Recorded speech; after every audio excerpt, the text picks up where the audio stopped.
Thomas Sweet was asleep at his home in Bristol, UK, when he was suddenly awakened by what sounded like two foxes having a fight. He decided to go outside and investigate, ready to break up the wild animals' melee with a golf club.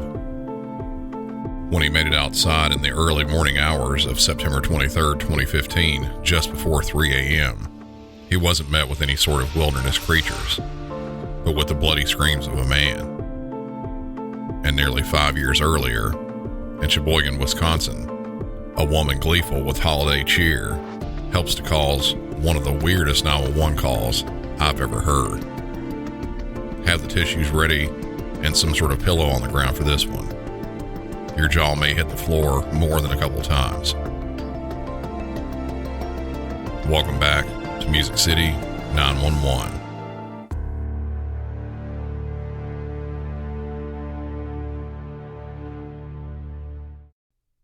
Mark van Dongen was born in the Netherlands in 1987. He was one of 4 children with 2 brothers and 1 sister. He went to university in both the Netherlands and the UK, studying civil engineering. Sometime before 2010, he became involved with a partner from The Hague, Netherlands, and while he was with her, he contracted HIV.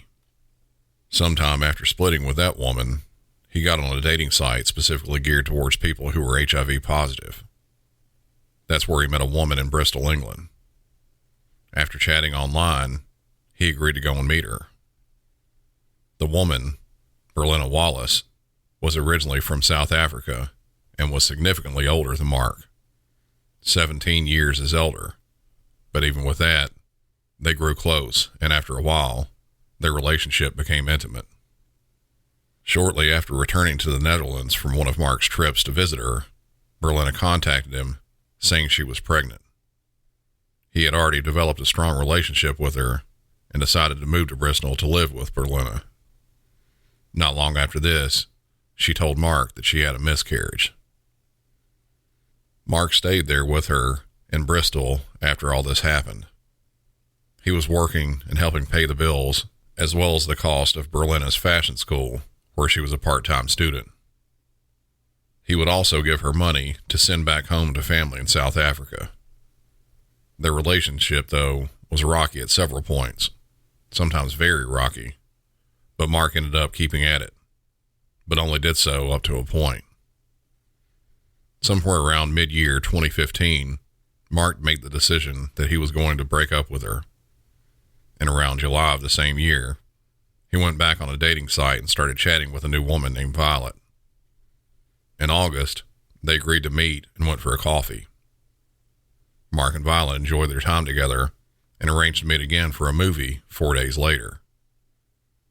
They were very fond of each other, but there was still a problem.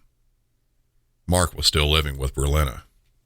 This was a potential deal breaker for Violet, and until Mark was completely done with Berlina, she wouldn't see him further. To complicate this, it seemed Mark wasn't completely done with his relationship. He texted Violet a few messages, some which read, "Hi Vi, I'm really sorry. I think you're an amazing person. You've really opened my eyes. She came back last night and we talked all night. I'm not a person who cheats or has affairs. I'm really sorry for dragging you into my problems. You don't deserve that." And also adding that Violet would always have a special place in his heart. Later in the same day, Violet received another text from Mark stating he couldn't stop thinking about her and admitted that the reason he sent the previous messages were because he was HIV positive and, quote, "I didn't know how to tell you, so I took the easy way out. I'm too weak and afraid to be alone." During this time, Berlina had somehow figured out something was going on. Mark sent another text to Violet stating she had hacked his email the previous night, saying, "Please don't send anything else to that email. Going to stay in a hotel from now on." Mark was then ready to leave Berlina. He left and stayed some time at a hotel, but then moved to Violet's place. Berlina had a series of meltdowns. She started texting, emailing, and calling both Mark and Violet. She would tell Mark both before and after he left, that she would kill him if they split up. She'd even went on to say that if he left for good, she would call police and say he had inappropriate material regarding children on his phone. Mark had enough and decided to call police on September 2nd and relay what was going on. Police saw the texts that were sent and said they weren't necessarily harassing, but seemed to be more pleading in nature. The next day, police visited Berlina and warned her to stop contacting Mark and Violet, stating that they could even trace some of her calls. She remained silent during most of the interaction with police. Just minutes after police left, Berlina calls a mental health line and says she had taken an overdose. An ambulance was dispatched to her location, and she was sent to a local hospital, but she was released the next day. Days went by, and on September 22nd, Berlina contacted Mark again. Mark told Violet he was afraid she would hurt herself and said he was going over to talk with her. He did that, and the talk went on to a late hour. Berlina finally said she couldn't be around him and said she was leaving her place to go stay at a hotel. Given the late hour, Mark decided to stay at Berlina's and leave in the morning. After Berlina left, Mark took his clothes off down to his boxer shorts and got into bed. At just before 3 a.m., neighbors in the area of Berlina's Ladysmith Road flat in the Westbury Park area of Bristol were woke from their sleep, hearing strange noises. Thomas Sweet, one of the neighbors, believed it was screams from a pair of foxes fighting. He got out of bed and grabbed a golf club, intending to break up the fight. Another neighbor had her doorbell rung furiously. Dr. Nicola White heard something that sounded like screaming and ran to see what it was. When she walked outside, she found Mark with what looked like gray or black paint or clay on him. Another man was in his back garden when he heard the screams, and after running to see what they were, he called 999. Ambulance service, what's the address of the emergency? Hi, I'm not sure. I've just met a man who... What's the address, my love, first, please? I am on Berkeley Road in Westbury Park. Berkeley Road in Westbury Park. Okay, and whereabouts on that road are you? Just outside, or...? The very bottom of the road. Basically, I heard a shouting in my garden. I came out and there's a gentleman shouting for help. Okay, so he's in Berkeley Road, Westbury Park. Yeah. Bottom of the road. Okay, bear me a second. Good. Okay, so he's actually in the road, is he? Yeah, he is, yeah. Mate, it's okay. Okay, my love, tell me exactly what's happened. I was in my garden having a cigarette and I heard a gentleman shouting from a distance away. I went out into my road to investigate and basically he was just shouting for help and... Can you ask him what's happened? I'm not sure what's happened. Excuse me, mate. Excuse me. Hello? Yeah. What's happened, please? Somebody threw acid over there. Can you see Someone threw acid over his face, apparently. Said acid thrown over his face? Yeah. Okay, bear me a second. Is the attacker still nearby? Is who did it to you, please? His ex. All right, my love. Is she still there? Has she gone? Is he or she still here? I don't know. He doesn't. That's okay. That's all right, my love. Don't worry. Yeah, okay. He's on the way. So you have acid thrown over his face? And body, yeah. The black or gray paint or clay that was on him wasn't at all clay or paint. It was Mark's skin, burned by acid. Paramedics and police were dispatched, and after getting off the phone with 911, the neighbors helped Mark inside to try and wash some of the acid off. On their way into one of the flats, a neighbor asked who did this. They walked by Berlina's flat, whose door was open and the light was on. Mark pointed inside and said, "She lives there. She lives there." The neighbor saw Berlina sitting on the sofa. She was on her mobile phone, appearing to be talking to someone. She looked sullen and serious. Paramedics and police made it to Mark in just a few minutes, quickly moving him to the back of the ambulance. He was screaming in agony, with most of his face and chest gray or black in color. A police officer rode in the ambulance with Mark, asking who did this. Between his screams, he managed to point at his stomach, showing a tattoo just above his belly button. it said Berlina. One of the paramedics stated that Mark had chemical-type burns on his face, chest, abdomen, and thighs. Mark's injuries were extensive. How extensive was yet to be seen, but on the ride to the hospital, he started having trouble seeing, at one point even asking if he still had eyelids. When they reached Southmead Hospital there in Bristol, Mark could still barely see, with one of the officers saying both of his eyes looked gray and that the irises in his eyes had essentially dissolved. As they wheeled Mark towards a decontamination room, they passed by a mirror, and through his blurred vision, Mark was able to see a reflection of himself, causing him to scream and say, "Kill me now. If my face is going to be left looking like this, I don't want to live." Mark had chemical burns to 25% of his body. The acid continued to do damage to him. Eventually, he started to lose various functions. He had to have a tube inserted into his throat to help him breathe, which that combined with the burns took away his ability to talk. It took police nearly 10 days to track down any of Mark's family, eventually finding the phone number for his biological mother. She then contacted Mark's brother, who called his dad, Keith Van Dongen. He was no longer with Mark's mother, and he was told about the attack. He immediately got in his car and drove from Belgium, where he lived, to the hospital in Bristol.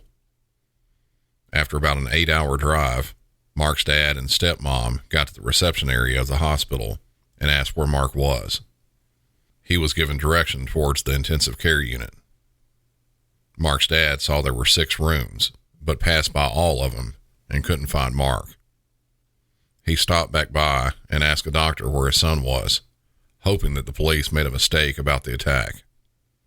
The doctor told him he was in room 1. His father had passed by him, not able to recognize his own son from being so disfigured. At this point, he had lost one of his ears, both of his eyelids, and a significant portion of his skin. He was in a light coma, but seemed to respond to his dad's voice. For the next 4 months, Mark's father never left the hospital. During his stay at the hospital, Mark's father noticed Mark's foot felt cold at one point. He told doctors, but they told him that was normal. A few days later, his foot had turned black, and doctors determined that his leg would have to be amputated. After about 4 months in the hospital, Mark woke from his coma, but was unable to communicate at first. Through a tedious process, Mark's father figured out a way to talk with his son. The only way it could be done at the time was by Mark moving his tongue. Mark's dad would hold up a sheet of paper or a board with an alphabet printed on it and point at each letter. Once the letter was barely seen by Mark and was the one that he wanted, he would stick his tongue out. This was a very difficult and time-consuming process, but it was the only way to communicate with his son. After that, Mark was moved from intensive care to the burns ward of the hospital.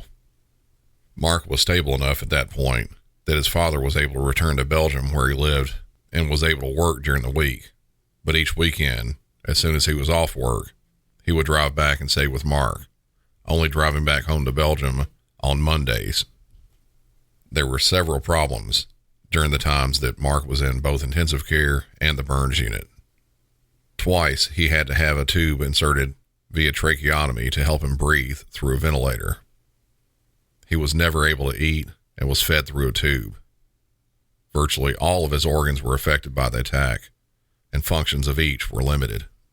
The acid in some parts of his body had wore both the skin and muscle all the way down to the bone, and even with all efforts, some of the acid was not able to be removed.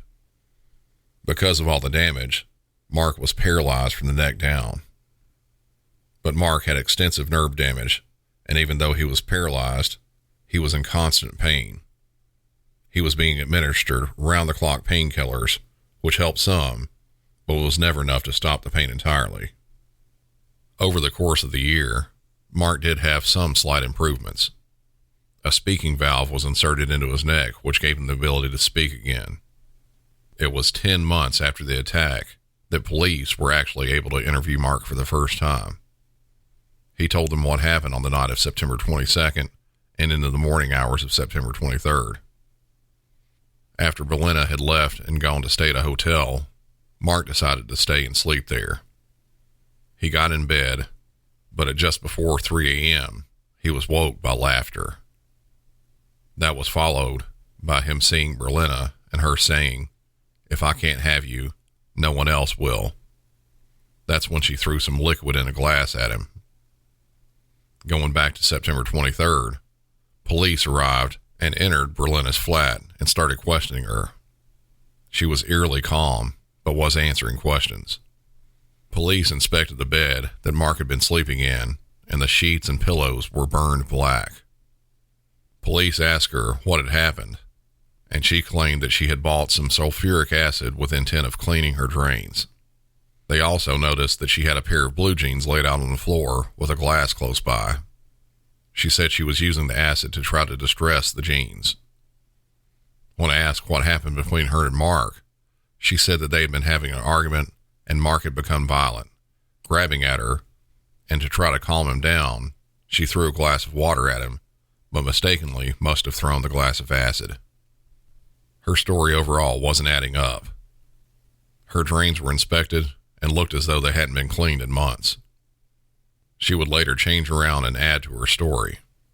She was almost immediately arrested and charged with throwing a corrosive substance with intent to hurt or disfigure. Back to Mark. His stay in the hospital had slight gains and further losses. As said before, he had entire paralysis below his neck and wasn't able to move at all. 29 separate specialists had been involved with him. It was clear that he would need constant, round-the-clock care. He would never be able to wash himself or even use the toilet without help. Mark was diagnosed with depression, but was still hopeful to a degree. In November of 2016, over a year after the attack happened, Mark got an opportunity to move into a dedicated care home in Gloucester. It was told to him and his father that it was the best place for this type of thing. Mark was going to be able to leave the hospital for the first time in over a year. Before the move, Mark's dad asked if he would like him to accompany him to the care home. Mark said, "Dad, I would like to do it myself, so at least I have got that bit of independence." His dad granted his wishes and drove back to Belgium and returned to work on Monday.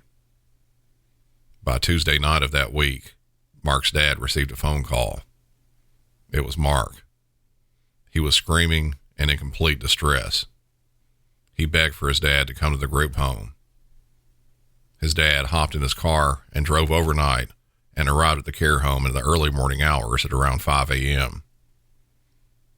The home had not opened for visitation yet, and Mark's dad planned on taking a nap in his car until they opened, but after he got out of the car to stretch his legs from the long drive, he immediately heard screams. He ran to the door and continuously banged on it until one of the staff answered.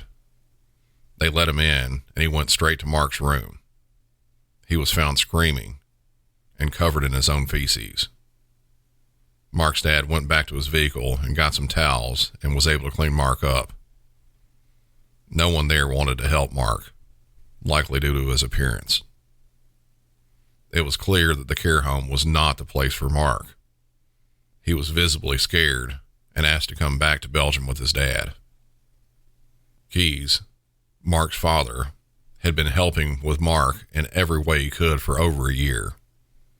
During that time, it nearly bankrupted him. He had to take a loan out on his already paid for house. He went for the first few months without working at all. Bills started to pile up, and his relationship with his wife deteriorated. His life was devoted to his son. He was determined to find a way to get him back to Belgium. He had to enlist friends and family members to donate money to hire a private ambulance to make that transport. By Friday, the ambulance was sorted, and on Saturday morning, he was transported from the care facility in Gloucester, England, to Maria Hospital in Overpelt, Belgium. He was immediately put into palliative care in a single room. Because of his injuries and chance for infection, he couldn't be around other patients.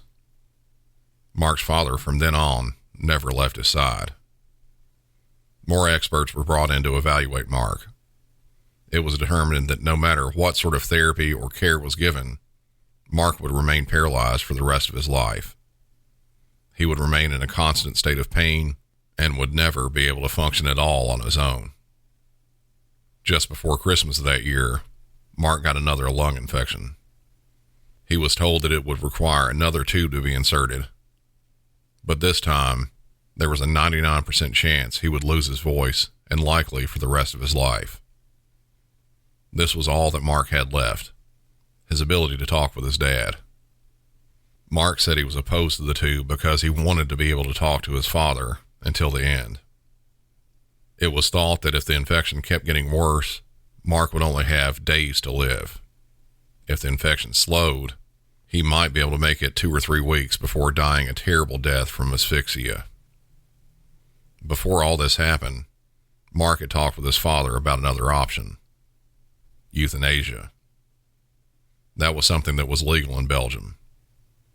There were strict guidelines for this to happen there, but all were approved, and Mark was scheduled for the procedure, but not before a mandatory 30-day waiting period. His dad asked him if he wanted to come home with him during this time, and Mark replied that he would not because it would just be another ceiling to look at.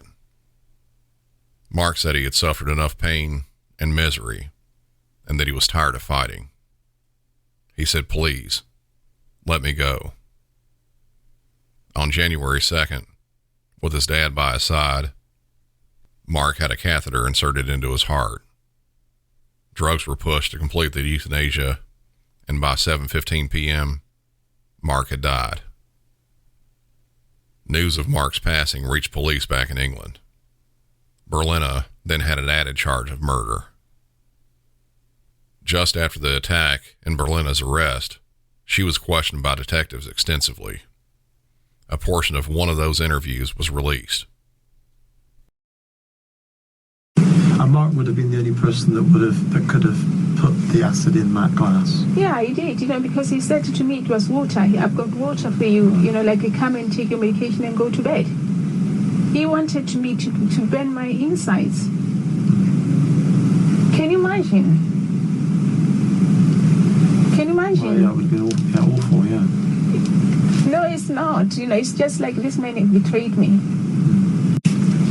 When he told you it was acid, what else did he say, if anything? Did he, obviously I wasn't there, but I can imagine his reaction would have been somewhat alarming, perhaps. Yeah, he said, "You've put acid at me." Yeah. That's when, and then,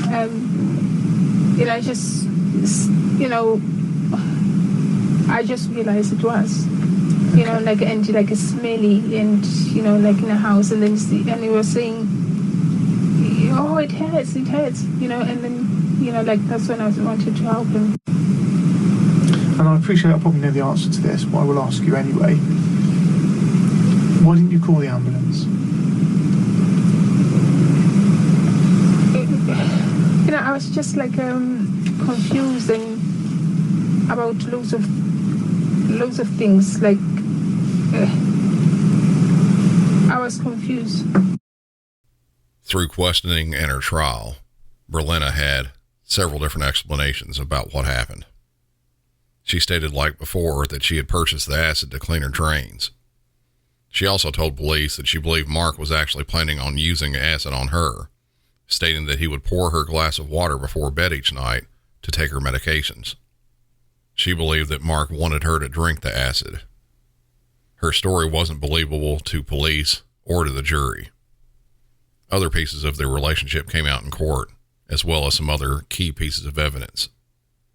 Mark's interview with police 10 months after the attack, it was filmed. The entire thing lasted about 26 minutes and was played for the jury, who had to be warned beforehand due to the level of disfigurement Mark had. Shortly after moving to England to be with Berlina, she and Mark got into an argument. Mark was still sitting on the sofa, and Berlina poured boiling water on Mark's arm. He had to be treated at a hospital for the burns, but told staff he had spilled a hot drink on himself. Further into the relationship, friends of Mark's would notice scratches on him. Berlina would frequently assault Mark, scratching him so deep that some of them left scars. But he wasn't able to leave, not in his own mind. It wasn't necessarily because of how he felt towards her, but because on several occasions, Berlina would stand in front of a mirror and hit herself in the face, giving her a black eye. She said if he left, she would call police on Mark and say that he did it. Warrants were issued after Berlina's arrest for her psych records. She had admitted to mental health experts that she had harmed herself with plans to blame it on Mark if he tried to leave. She also admitted to several other mental health issues. The most damning evidence, though, Berlina's computer history had been deleted. A forensic expert was called in to investigate to see if her search history could be recovered. It was.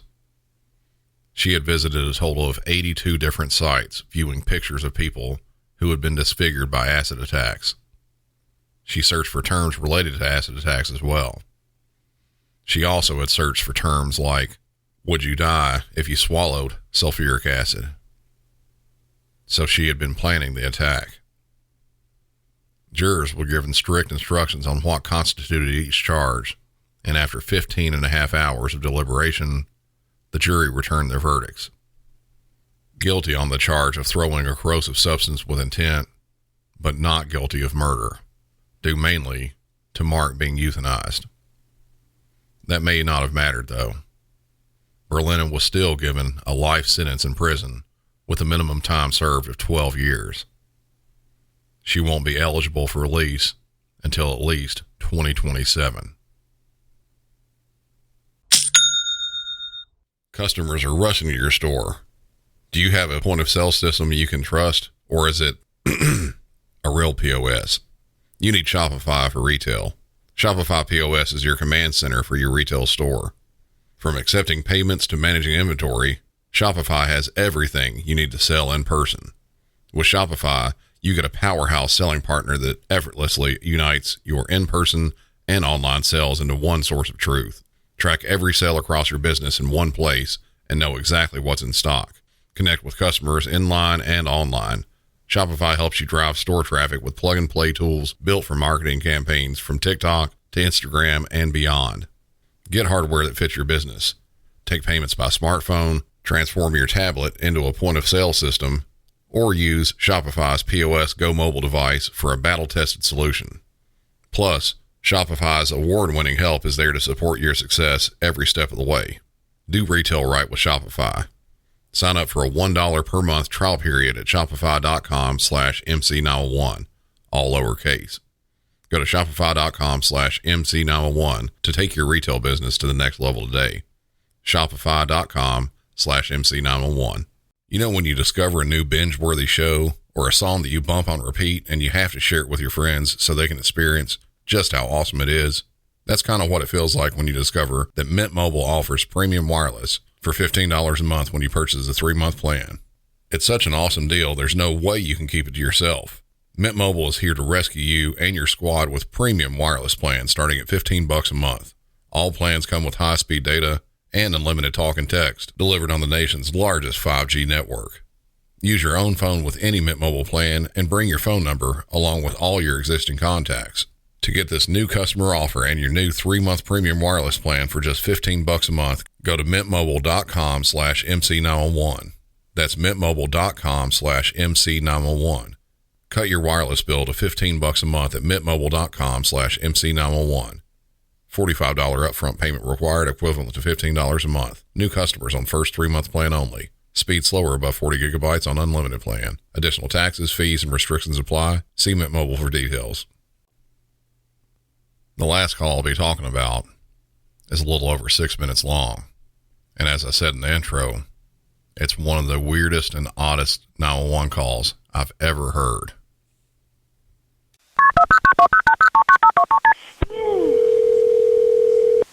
Emergency dispatcher.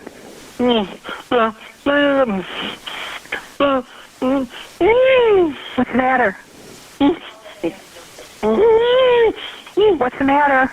Do you need an ambulance? Are you breathing okay? Is there anybody else there with you? If there's somebody else there with you, can you put them on the phone?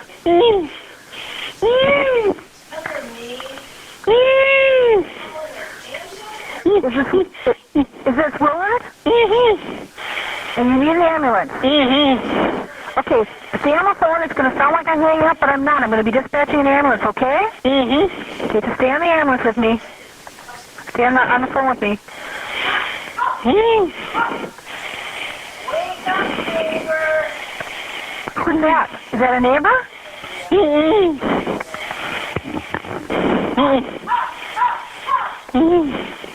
that your Who is that? Can you get to the door and let them in? Go to the door and let whoever that is talking, okay? In. You can't get to the door. Wake up, please.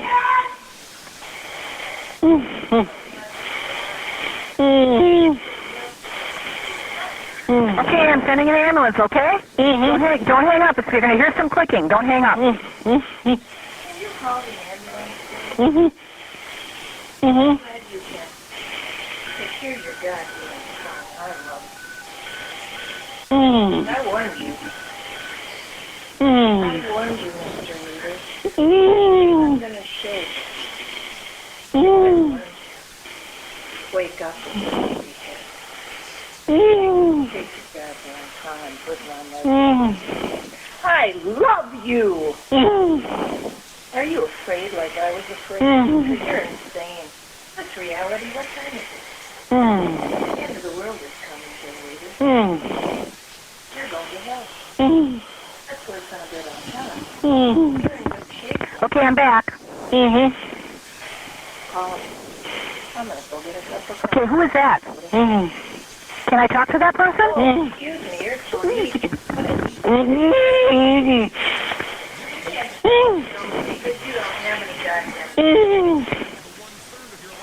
Who is that in the background? Is that a relative? Okay, why won't she come on the phone?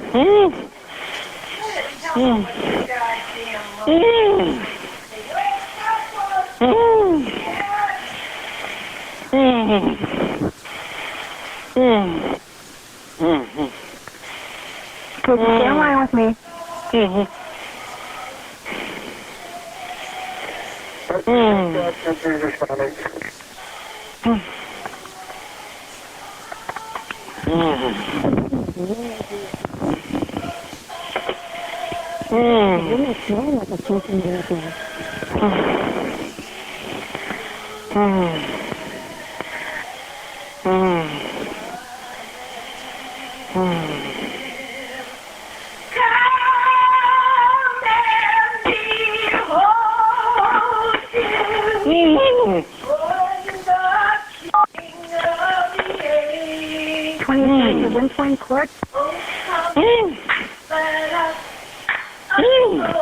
That's for those condos?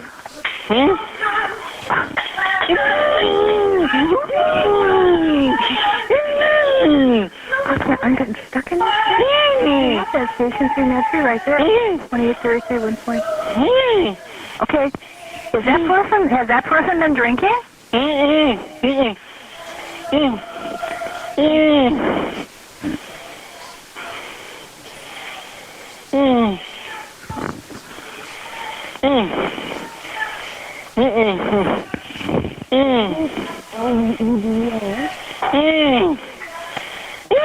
You know, why was I get out of this thing? What's going on? What is she doing to you?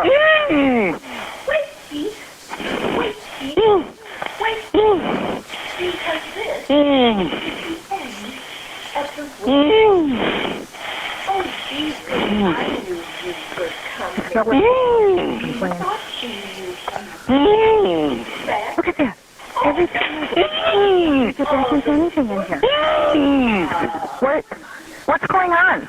I got this thing that was wrong with me. And then I got a few chicken in the back.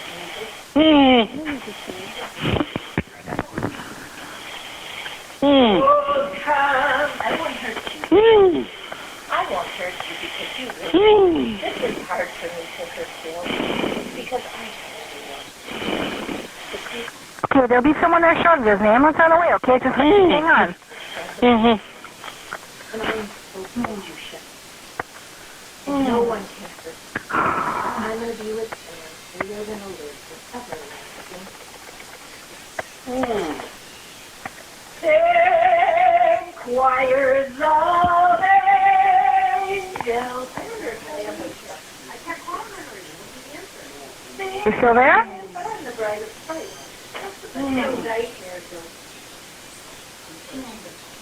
Are you still there?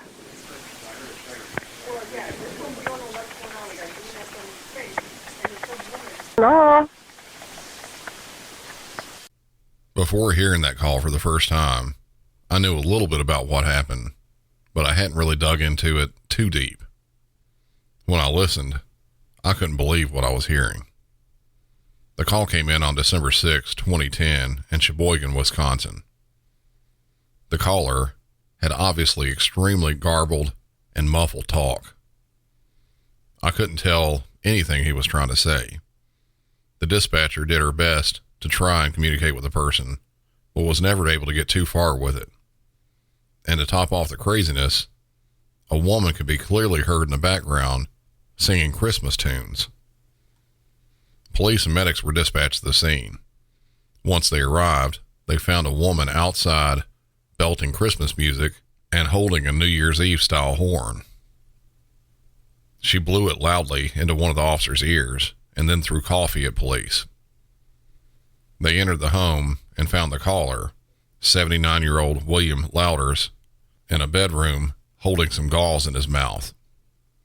Through a series of yes and no questions, answered by nods and head shakes, and then followed up by a handwritten statement, it was determined that his 57-year-old wife, Karen Louders, the one that was in the front of the house and could be heard in the background of the 911 call singing, was in the bathroom, and William went to kiss her goodnight. That's when she bit off half of his tongue. Medics transported William to Sheboygan Hospital, and he was later moved to a hospital in Milwaukee where the portion of his tongue that was bit off was able to be reattached. Karen was arrested and given the felony of mayhem, which is a very rarely used charge. The state of Wisconsin defines mayhem as whoever, with the intent to disable or disfigure another, cuts or mutilates the tongue, eye, ear, nose, lip, limb, or other bodily member of another, is guilty of a Class C felony. She was also ordered to undergo a mental health evaluation. It was later determined that Karen had stopped taking some of her medications and had a manic episode that night. She had other episodes previous, but nothing like that. In June of 2011, a finalized plea agreement was granted by the judge. Karen pleaded guilty to the offense, but would not serve any jail time. She was ordered to undergo continued outpatient treatments for her mental health issues. When she appeared in court, her husband was there with her, holding her hand. The couple was given permission by the judge to continue to live together, and William regained use of his tongue and is able to completely speak clearly now. That's going to be it for this one. And I don't know about you, but that first case, it was an emotional one for me. As you can imagine, it takes a lot to get to me, but that one did it. I had to stop more than a few times while recording to try and compose myself a bit. I'll make the exit this week short and sweet again. Follow the show on all social media. Join the Music City 911 discussion group on Facebook. Go to musiccity911.com and hit the shop button and buy some MC911 merch. Hit up patreon.com/musiccity911 for ad-free episodes and bonus content, which Patreon members just got a new episode a couple days ago. And give the show a 5-star rating and review wherever you listen to podcasts. And of course, share the show with anyone you know who listens to podcasts. Until next time, for Music City 911, I'm Brandon, and y'all have a good one.